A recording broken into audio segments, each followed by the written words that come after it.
Okay. Hi guys, it's Emily and Candace. We are doing a late night recording from the car. Well, not really late night, but it's pitch black. It's after dark. We just finished a cardio kickboxing class and learned the hard way that we are not in as fantastic shape as we thought we were. No, not even close. No. If anyone's in the Kempville area, highly suggest trying out J-Glow Fitness, but she will definitely kick your butt. Oh my gosh. I tapped out partway through, not gonna lie. I thought she said done, and she didn't, and I almost cried. Do you remember that? I was like, did she say done? Did she? No, she didn't. It was only a 30-minute class, but really you would have thought she put us through 2 hours of torture. Yeah, intense. A lot of fun though. She was fun. Alright, today we're going to talk about parental hands being tied. Oh, God. Which I've run into a bit lately. Oh, what are you doing? She's tinkering. I'm trying to... Right, whoa. Oh, God, okay. Sorry, I was trying to perfect our angle. I'm just not gonna, we're going to stop touching. We're going to stop touching things. Your car is better set up for this. Mental note. Alright, so yeah, parental hands being tied. I've run into a situation this week where I had chosen to leave my 8-year-old son in the car with his tablet for a short period of time, 5 minutes. I understand it's a hot button topic, leaving kids in the car, but I mean at a certain age, at what point do you trust their maturity is where I'm at. Well, realistically, when we were kids, it was, you know, 8 to 10 years old-ish that you could start being alone different places. Like, I'm pretty sure I was home alone at, like, 10 years old. Oh, I was definitely home alone far before I should have been. But, like, yeah. It was... And now, everything's so hypersensitive. Well, like we were talking, I've been dealing with the same thing with the friggin' sleeping arrangements, that just because she's not in a standard crib, that all of a sudden, I'm an awful parent. Oh, yes. Don't you hate that? You hate, like, the judgment right away. Like, you are making the best call for your family. That's what parents do. You're making the hard choices. Well, and like you said, apples to oranges. Like, your kids are so different from mine, and they're going to continue to be so different because, like, just what they need and their maturity levels and everything, it's so friggin' different. It's true. It's true. It's true. And I mean, at some point you have to trust them. Yep. You know, like, and trust them that you've raised them to make those right choices. And I feel like the way that the world is set up, kids are thrown in. It's like, you know, parents are expected to hold their hands.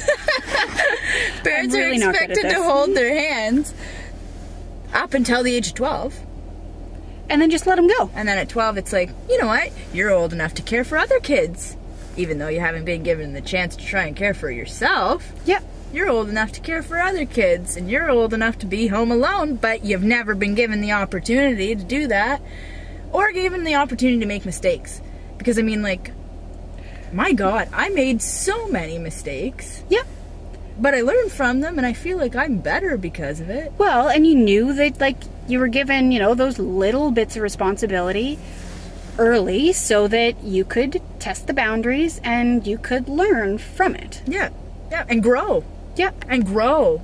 Like, that's the biggest thing. Like, kids are not given a chance to grow. They're either directed from one extracurricular activity to the next, or one play date they're taken right up to the door and dropped off while the moms chat for 5 minutes before they leave, and then they come and pick them right up at the door when they're done. And it's just like, whatever happened to the day of grabbing your bike and scooting down the street to your buddy's house? Well, and even what, like, to think, how did we survive at 10 years old when we didn't have cell phones? Like, how, you know, how did our parents live without us being constantly connected? And that leads me to another point, because you know what, I wasn't connected. My mom knew that I was okay. Go out, play, come back when the streetlights come on. Everyone's like, today's a different world. Is it? I mean, it's different, but in more of a sense that you're more connected. Yeah, and you still have to teach your kids the same things. Like, you still have to teach them, don't go with a stranger. Well, that's just it. Like, Don't take candy from the creepy guy in the van. Are there more strangers? Like, I don't understand. Like, what dangers are they facing that is much more significant than what we faced, just like being out playing kids? I mean, I understand the whole internet thing. That's irrelevant to this. I'm not talking internet. I'm talking about like the day-to-day playing with your buddies, having your independence. Well, and to be honest, I feel like neighborhoods are so secure now that it's a lot of times it's easier. Like, it should be easier. It should be easier to be like, okay, you're gonna go 2 houses down. Okay, cool. I can still hear you from the 2 houses down. Yeah. Like, it's not the kids that have changed, folks. It's the parenting. Yeah.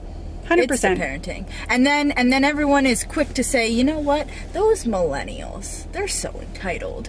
They're lazy. Well, you know, to be fair to those lazy, entitled millennials, you've given them every excuse to be. Yep. Every excuse to be. Why wouldn't they be lazy? You've never forced them to do any work. Why wouldn't they feel entitled? Everything they do gets a ribbon for it. Well, cripes, we were talking this afternoon in an office, and like every kid you know, but under the age of 10 has a tablet or an iPad or some kind of device. Yep. Like, we had one, I know it was a different time and all that jazz, but like there was one computer in my house. And you were allotted like a 10-minute, 20-minute Yeah, exactly. period. We got 15 minutes. Yeah, I was like 20 minutes tops. Like, yeah. And 5 of that was waiting to get the internet going. Yeah. But even then, like, you couldn't do that much, and now it's like you've got to have all these blocks and crap, and all kids want to do is play on the friggin' devices. Like, they're not interested in playing outside anymore. No, it's true. Yeah, where has the outdoor play gone? And I think as parents, I think that we're the ones taking that away. Yeah. Like, allowing the interactive play and the social media and all of this technology seep in, and where do the childhoods go? Like, how do you look back and like remember your fond childhood memories when most of it is spent on a tablet or being escorted around by mom and dad? Well, exactly. You're never going to remember that time you got the high score in Mario. No. Like, no. You're going to remember catching the frogs. Oh, I mean, I remember my high score in Mario. but I mean, it's those cherished childhood memories. Like, I remember going and building, forts back in the forest, or like getting into a little bit of trouble, when mom and dad weren't breathing down your neck. Like, you weren't causing chaos, but you were bending the rules a bit.